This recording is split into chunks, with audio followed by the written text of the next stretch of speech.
Hello, hello. Hello.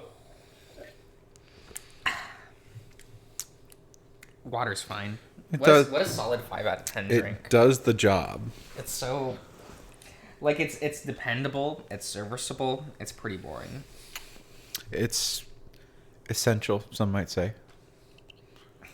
Some might call it that. You kind of do need it for your body. Remember to drink your water, folks that are watching at home. Fuck no. Drink your water. No. Josh is drinking water, even despite his protests. Look, I've once gone to the emergency room for being dehydrated. I will drink the bare minimum. Still doing it because you understand that not drinking water sends you to the emergency room, which is expensive. Shit's fine. At the time, it was half paid for by the military. Facts. So, no skin off your back, I guess. Oh, there we go. It We happens. sit in silence for a long, long time. Oh yeah, we just had some daring space escapades. Yeah, we should have threw Amicus. It's Right awesome. into the fucking sun. Right. I lean against the seat with both feet drawn up to my chest, feeling numb and shaky. I almost feel embarrassed and kind of guilty. On one hand, I nearly just got us both killed. But on the other hand, this crazy alien almost killed me by bringing me here in the first place.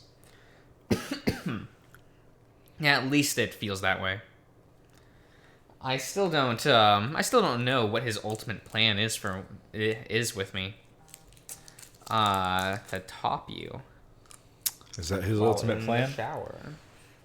Is that the plan? Maybe.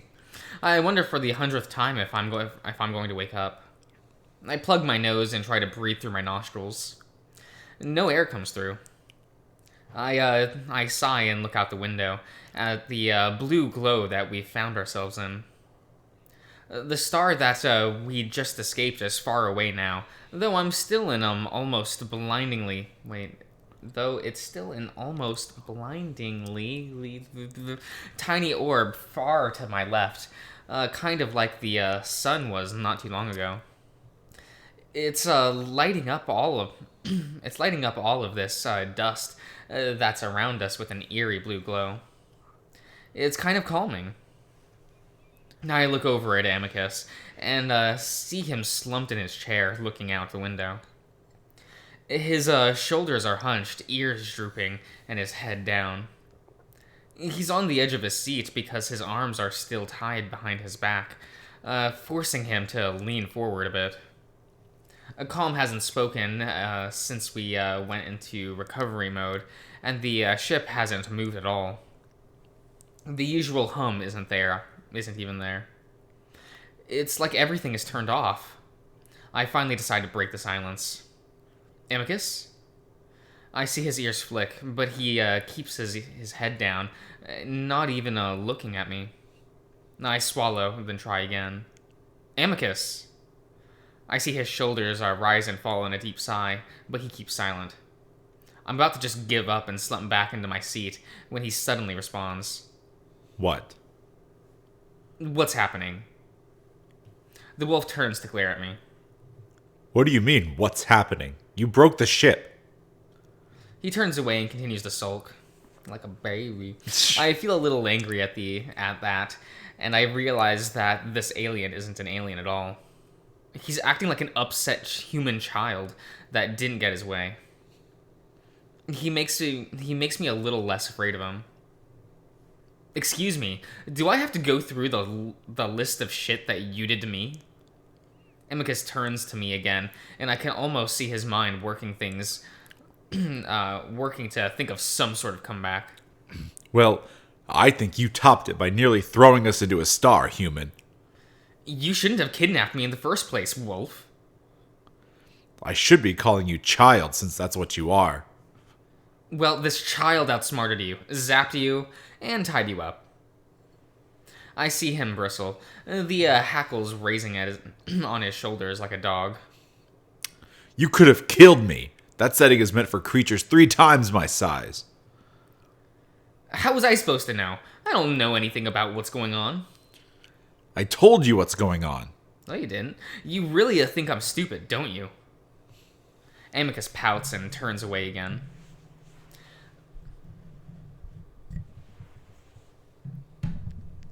Continue.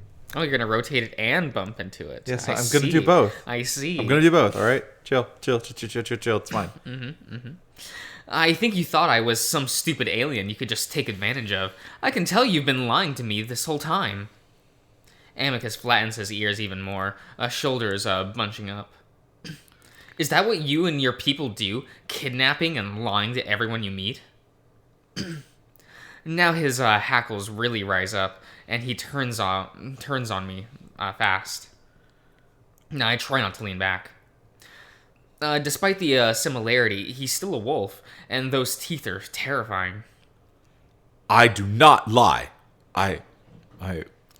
The wolf's righteous indignation seems to deflate. The situation is too complicated for you to understand. I glare at him. Who's tied up again? Amicus didn't really take the bait this time and remained slumped. I guess it doesn't matter now. We're probably going to die out here with how badly the ship is burned. That makes my stomach twist a bit. I want to ask him if he's just moping, or if he actually thinks we're going to die. But another long moment of silence stretches between us. I look out the window again at the towering clouds of dust in front of us. Well, if that's the case, then can you just tell me what's going on? Amicus goes on staring out his window. I sigh and lean back, resigned to the idea that I might not know why I was dragged out to space and simply get stuck and die in a dust cloud. Then Amicus speaks. I made some mistakes. Really now? I glance at him, waiting, not wanting to say anything in case he stops talking. I didn't know your species wasn't part of the Galaxius. It's very illegal to make first contact without authorization from a parent. Parent? The authorities of the galaxy. I frown, and Amicus looks at the confusion on my face. How can I put this simply? There were 3 levels in the Galaxius. At the very top are the parents. They arrived from beyond our galaxy to spread their culture here. Amicus glares at me. You know what a galaxy is? That there are others outside of our own?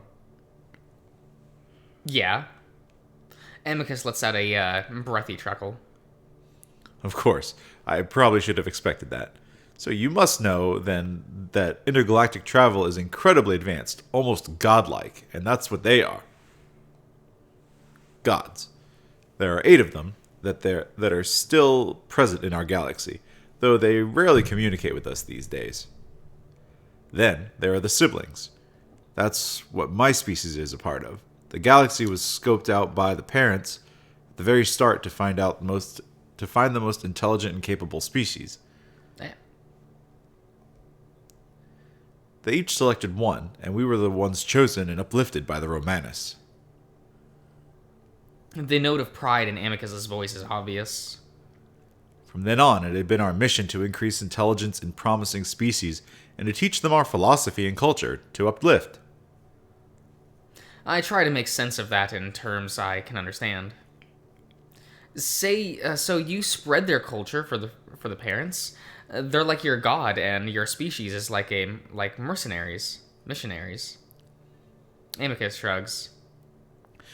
Yeah, sort of like that. That doesn't sound so great, especially when I compare it to things that have happened on Earth. Mass galactic assimilation? So, why are they doing this? If they got here at the same time and did the same thing, does that mean they're working together? Amicus shakes his head. We don't really know all of the reasons for what the parents do, but we compete with the other siblings. But that brings me to the rest of the sapients in the galaxy, the children. The siblings uplift these children and bring them into our fold under the direction of our parents. Again, they haven't told us exactly what's going on, but we came to the conclusion that it's some sort of competition, and we mean to win it for our parents. So, I'm a child? Well, no, not really. I've been calling you that, but you're not part of the Galaxius, and that's where I've made my mistake. Oh, we get a CG. How fun. Like I said, it was illegal for me to contact you, but I didn't know. How did you not know that? Shouldn't you have had a record of this type of stuff? That's the confusing part to me. I found Earth in the library, so there was a record of it, but there wasn't much. Just a few footnotes about a sapient species there. But because that record exists, I know that your species was uplifted to child status at some point, In Rome? presumably, but sometimes the species is unable to be uplifted for different reasons. Too aggressive, too docile, too unintelligent. Amicus glares at me.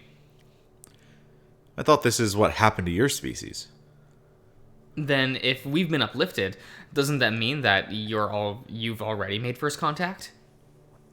Yes, but you're still not part of the Galaxius. That's why I made the mistake. You should know about it, but you don't.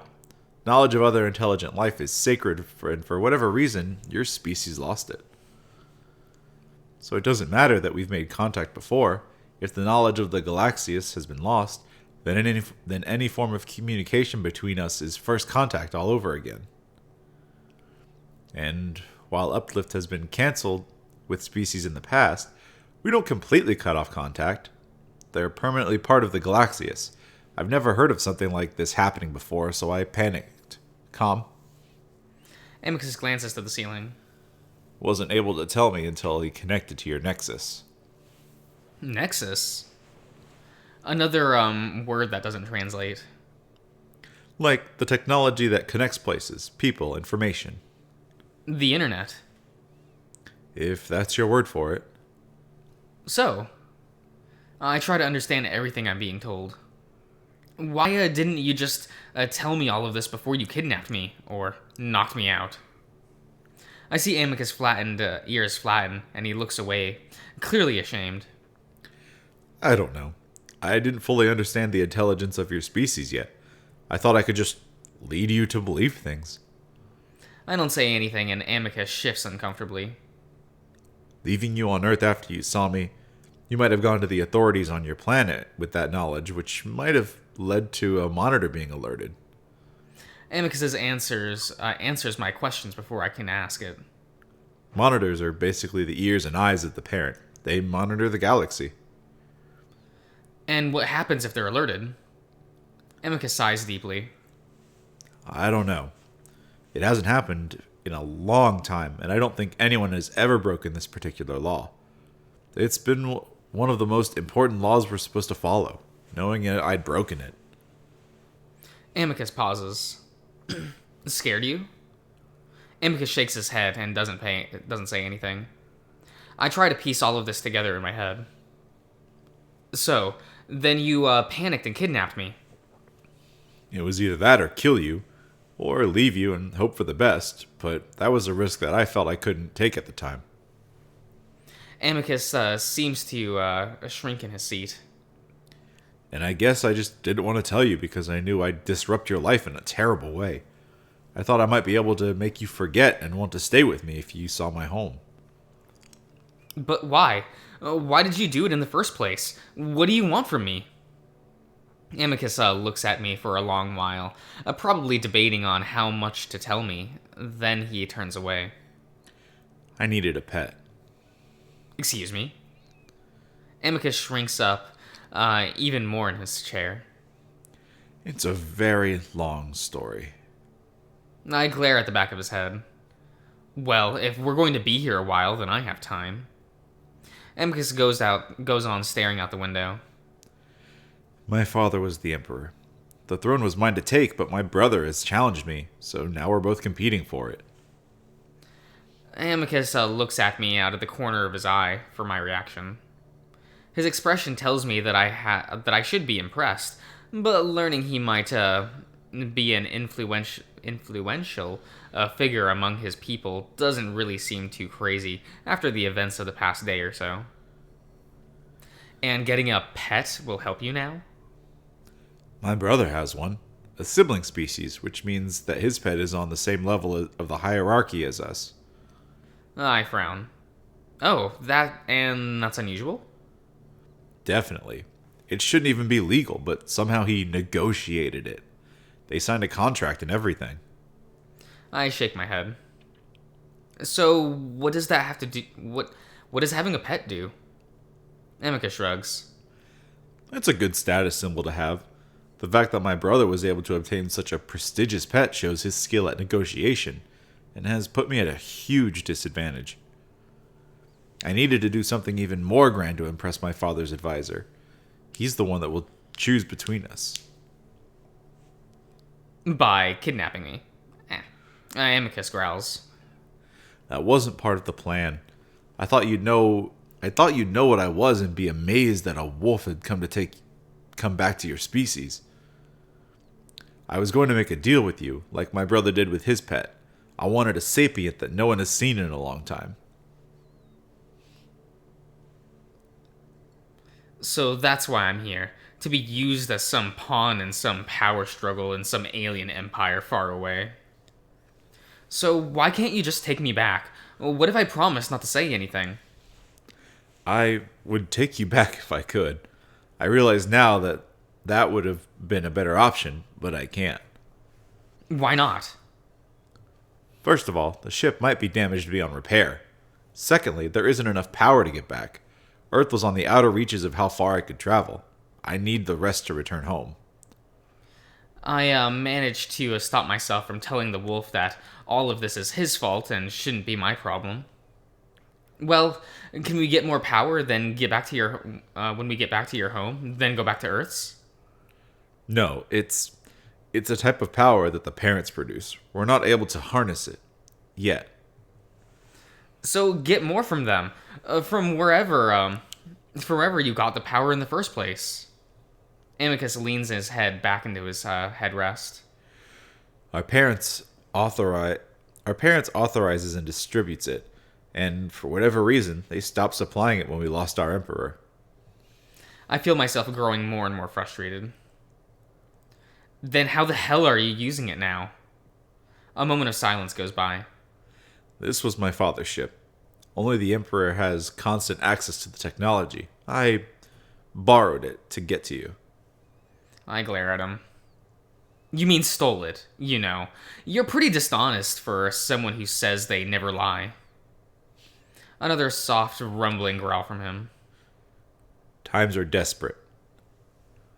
Ask your dad to take me back, then. If you didn't gather from earlier, he's dead. So no one has access to it right now. I'm just using what was left. I stare at Amicus for a while, words failing me. Listen, I didn't want to do all those things I did to you. I'm protecting us both. I laugh. Oh, really?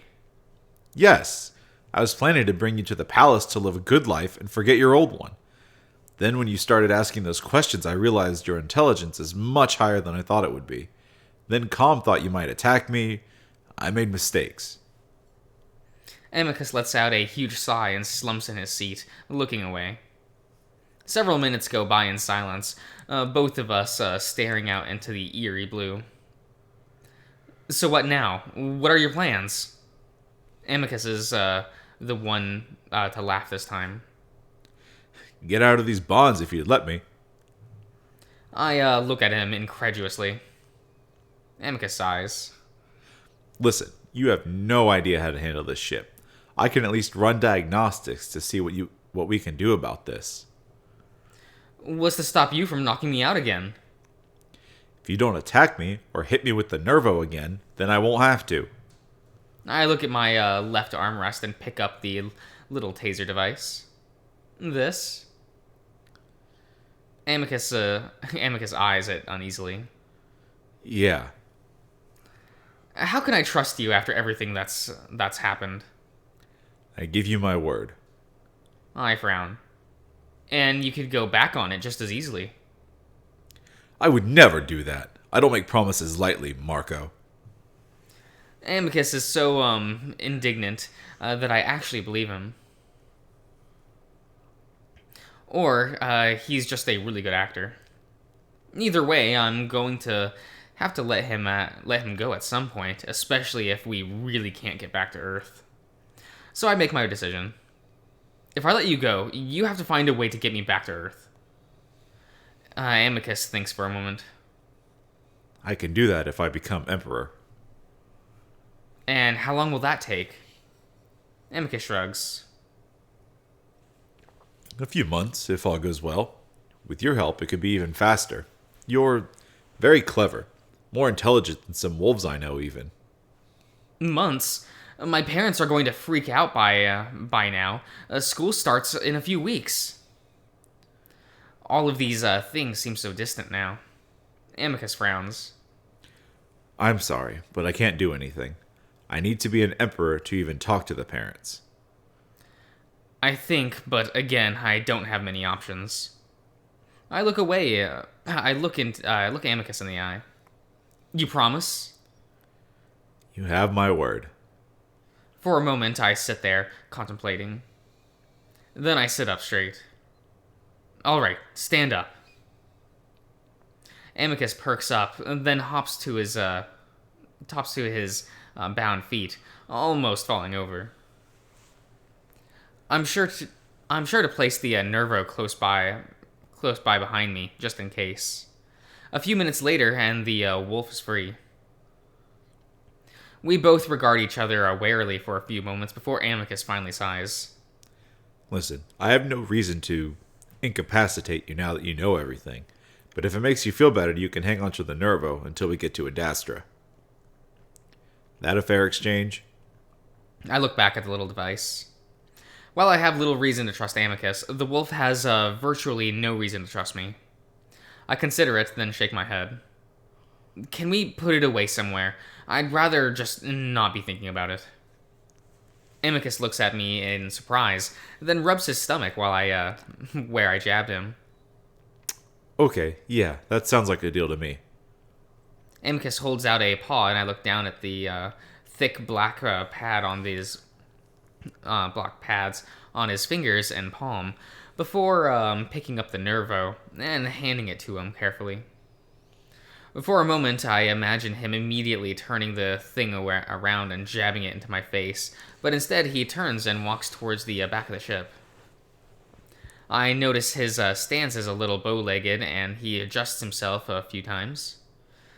That makes me feel a little guilty about fighting dirty earlier. But only a little. On his way, he sweeps up his cape in one fluid motion before wrapping it around his shoulder. Then he moves to the back wall, and sticking out a paw, he presses a panel, and a small portion of a wall slides back, revealing another smaller room. From where I am, I can see what looks like a little cot and various cupboards. He opens one of these and places the Nervo inside before shutting it. He comes back out and notices me staring. That's my quarters. It's where I sleep. If you need to urinate or whatever else you do, there's a toilet in there. I'm fine for now. I feel my stomach gurgle, something that it's been doing for a while now. I am a little hungry, though. Amicus raises a brow. You want to try it again? Sure. The brown sludge. You love it. It's not the worst sweet I've ever had.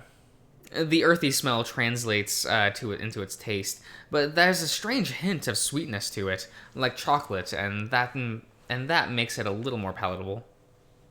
At least, I can at least swallow it down without gagging, so that's good, I guess. Amicus has his own cup, though he's paying more attention to the panels than his food. I may have been exaggerating a bit earlier. Damage appears to be minimal. We're actually lucky you didn't log onto something worse like a pit. There was one very near to that star. A pit? Amicus shrugs, waving his hand in the air as if brushing my question aside. A very strong gravitational singularity that sucks everything up around it. Like a black hole? black hole. Like, it's gravity, and it is so powerful that even light gets pulled into it. That's why they're black. Amicus looks at me in surprise. Oh, you know what it is? Guess I should stop being surprised, honestly.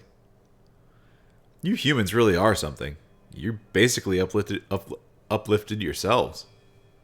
I shrug. We touched on it in my Astronomy 101 class. I don't know much about them. But the fact that your species found out about them in the first place. Anyway. Amicus presses a button before suddenly the hum of the ship comes back to life. System back online. And Amicus pulls the lever, and suddenly the blue disappears, and the windows are filled with warping stars again. I immediately look away, feeling the chocolate mud start to work its way up my throat. we were actually almost to Adastra when you took control. Amicus rubs the side of his neck, wincing as he stretches it out. Should be there fairly soon. What is this? I wave my hand at the window, not looking. The bending light? It's the stretch drive. Basically, space is being shortened ahead of us. Amicus puts his paws close together in front of him. And stretched out behind us. Amicus stretches his paws out wide. I don't really know how it works. Only the parents can build this kind of tech, and it's the only way I could get to Earth or anywhere outside our star system, really. That's damn right. Just use it. We don't have to understand it. Just got to use it, right? Yeah, well, that was one of the cool things in Xenosaga with the columns, where they're just like, we found them. And they are useful to us. We don't know where they came from. Yup. But we built technology that lets us interact with the columns, and it's like, huh. It's perfect. Perfect system, even, some might say. They figured out a way to make time stand still around us when we travel. Otherwise, way too much time would have passed back home. I'm starting to get a picture of how powerful these parents actually are, beings capable of warping space and time to their own will. So, how much more time? Arriving at Stella Vista, Vita. Oh man, pour one out for the Vita. Pour one out for the Vita. A king of consoles. It is the best console ever made. I'll die on that hill. What makes it the best console ever It's made? the best piece of hardware. It's pretty good. It's so good. Anytime I played my Switch, I was just like, wow, I wish I was like playing my Vita. Yeah. Because it feels better to hold. The weight on it feels more balanced. It has the best buttons of any controller ever This created. is fact. This is fact. I had issues with the Switch and the Wii U gamepad of just like sometimes I'll push the thing and it will not respond. Yeah. Like the touchscreen. Right. I'm just like, am I not pushing hard enough? Am I not? And that's like never happened on the Vita. The only time like I press something and it doesn't work, it's because my finger slightly like is off. Like I'm looking at an angle and I just missed the button, and Yeah. I'm like, oh, that's my fault. Yeah. Not the Vita, because you're perfect. You're perfect. Yeah. That's me messing up, not you. See, I mean, for me, I had the same issue with the Vita as I do with the Switch. Is if I'm holding it for too long of a time, I start to lose feeling in my pinky and ring fingers. But that's just because my hands are really big. Yeah, and you know what? They made a grip for it. They did make a grip for it, just like they made grip for the Switch. So. And I'm sure the Switch for the Vita is better. Oh yeah, facts. Absolutely. I've never used it. I don't even know what it looks like. I know it exists though. Yeah. And it's attached to the Vita, which means it's automatically the best. You just need to hack your Vita to play like any game you want, and then you can literally just play every game on the Ultimate System. Right. I also I was talking to a friend about this, and I'm like, because I had said the Vita's better than the Switch, and they were like, well, why do you say that? Okay. And I'm like, I can put phone charms on my Vita. Oh, facts. I can't do that on the Switch. There's no little loop for you to put it in. Thing you can use. Unless you want to try to feed it through the little shallow speaker part, but I don't know why you would want to do that. Like I can accessorize my Vita more than I can my Switch, and I'm just like, kind of like pretty that. good. Like, you know. It's pretty good. It also had an OLED screen by default. But yeah, freaking like more than like a decade before like the Switch. Switch who? Like, come on, what the fuck? Absolute buffoonery. The Vita, flawless. I mean, can't play Senran Kagura on the Switch. Ooh, you right though. Cannot play Senran Kagura on the Switch. You can play it on the DS, but that's beside the point. Fine. That's fine. Oh my goodness. Well, the 3DS was the last good like thing that Nintendo ever created. Had a lot of good stuff. Oh man, isn't that shop closing down soon? Yeah, it is. I have to like put money on my Wii U. I remember you said like when they announced that you were just gonna I'm just gonna like buy all the virtual console games that you want. Well, no, just probably all of them, Oh. as much as I can buy, because like I never own those consoles. I don't know those games. Fair enough. And if this is like the last time I can purchase them, Yeah, I think that's gonna be in March or May. of this year.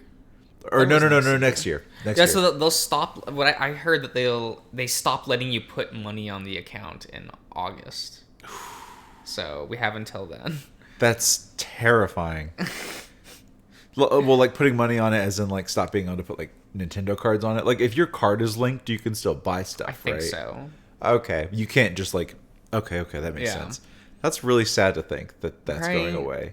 I mean, because Right, like the yeah. Wii Shop died like forever ago, right? Yeah, so sad. And then is the PS3 shop closing as well? They delayed that.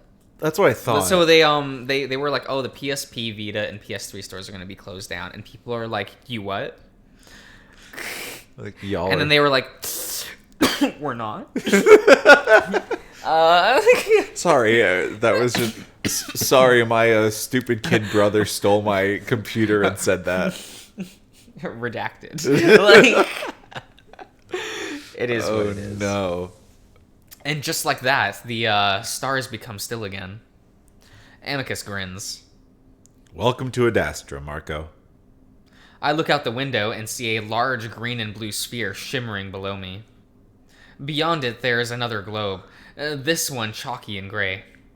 A smaller and even brighter orb floats further to the right, its color almost pure white. Amicus points at the more Earth-like sphere. That specifically is Adastra. The planet to the left is Enchorus. There aren't many people there aside from miners. The smallest is Torque, another moon.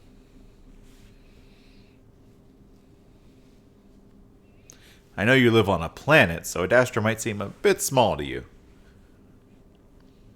I press a hand to the window and notice that it's ice cold. Looks pretty big from here, for you. Amicus leans over the console and starts touching at the screen. Re-entry sequence engaged. Go ahead and put your safety straps on. Re-entry is never comfortable on smaller ships. I hurriedly do as he says, sitting down and trying to figure out the seatbelt. Eventually, Amicus has to come over and help, showing me how the strap just feeds into a slot. This automatically pulls the straps tightly around my waist and chest. And as Amicus gets in his own seat, we start to curve around the dark side of Adastra. Oh, do we get a cool... No. No, it's to the fade. Man, I thought we were going to get a cool CG of like Adastra from the air. Nope. Bruh. Not for you. We'll end the part here. Okay. Damn. Well, that's fun. I guess we finally made it. Maybe. Or something. We'll see you around, everyone.